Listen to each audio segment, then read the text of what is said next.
महोबा में इंसानियत को शर्मसार करने वाला मामला सामने आया है। यहाँ संपत्ति की लालच में एक नौकर दंपत्ति ने रेलवे के रिटायर्ड बुजुर्ग और उनकी मानसिक रूप से विक्षिप्त बेटी को कई साल तक घर में कैद रखा। भूख, बीमारी और अमानवीय प्रताड़ना के चलते बुजुर्ग की मौत हो गई, जबकि बेटी इतनी कमजोर हो गई कि उसका शरीर महज हड्डियों का ढांचा बनकर रह गया।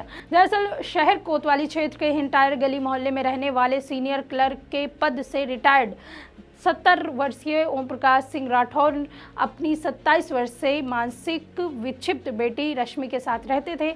बताया जाता है कि वर्ष 2016 में पत्नी की मौत के बाद ओम प्रकाश राठौर ने चरखारी के रहने वाले राम प्रकाश कुशवाहा और उनकी पत्नी राम देवी को देखभाल के लिए अपने घर में रखा था।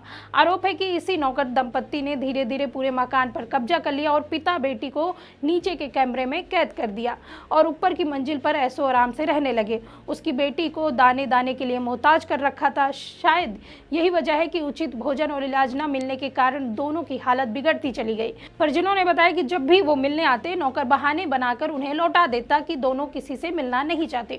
ओम प्रकाश की मौत की खबर जब परिजनों को मिली और वह घर पहुंचे तो अंदर का नजारा देखकर सभी दंग रह गए। ओम प्रकाश का शरीर पूरी तरह से सूख चुका था और उनकी बेटी रश्मि एक अंधेरे कमरे में बेहद बदहाली हालत में मिली।